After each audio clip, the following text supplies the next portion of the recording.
Have you ever heard of Naval Ravikant? He's this incredible modern philosopher and entrepreneur who just looks at wealth and happiness in a totally different way.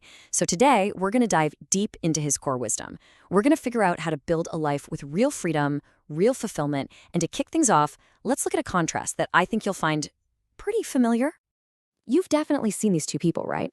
On one hand, you've got the 80-hour week grinder. They're constantly stressed, just trading every single hour for a paycheck. But then there's that other person, the one who seems to work way fewer hours, but somehow earns exponentially more, and they actually have a life.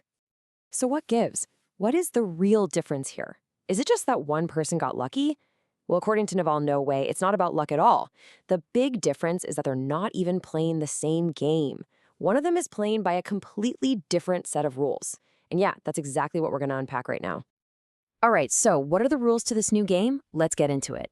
We're going to walk through 5 core principles from Naval that are honestly going to flip how you think about building a life that's actually yours. Okay, lesson 1. This one's a biggie. Most people are out there chasing the quick win, the short-term score. But Naval's saying, nope, that's not it. Real, lasting wealth, it's built differently. It's about compounding trust, building relationships, not for months, but for decades. So how do you actually do this?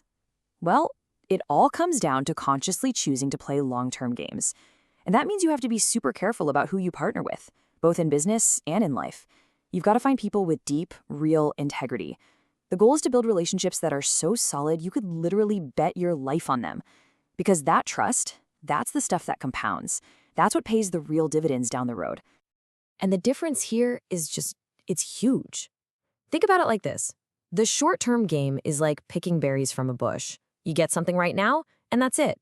But the long-term game, that's like planting an oak tree. Yeah, it takes years to grow, but once it's rooted, man, it provides fruit for generations to come. All right, rule number 2, and this one forces us to completely redefine what we're even aiming for.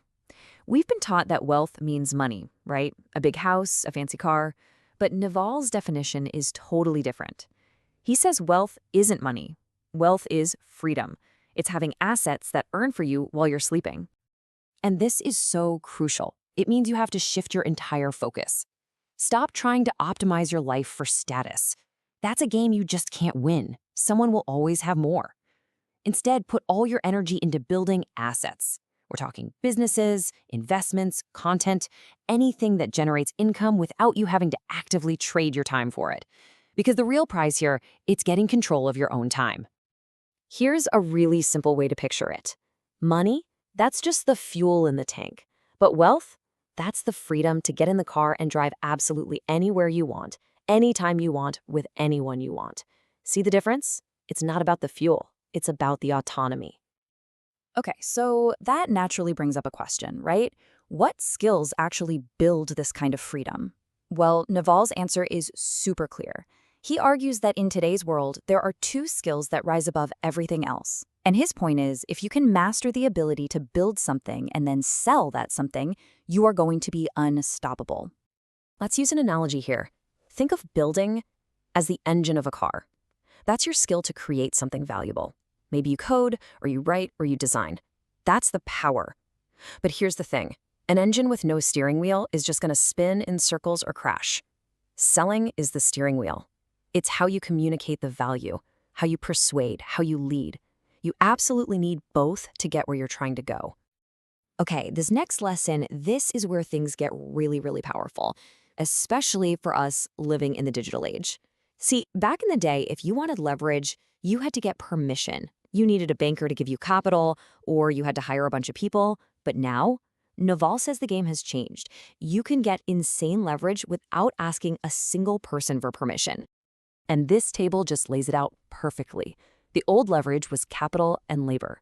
You needed permission, you needed money, and it scaled linearly. You hire one more person, you get a little more output. But the new leverage, that's code and media. And what do you need for that? A Wi-Fi connection and an idea. That's it. And the scale isn't linear, it's exponential. You can create something once and have it reach millions of people while you sleep. The takeaway here is just so simple and so profound. In the industrial age, to create value at scale, you needed a giant, expensive factory.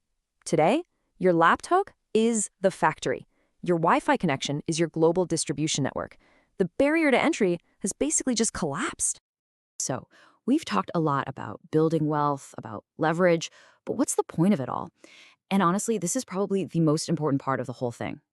For Naval, the real prize isn't the wealth, it's happiness.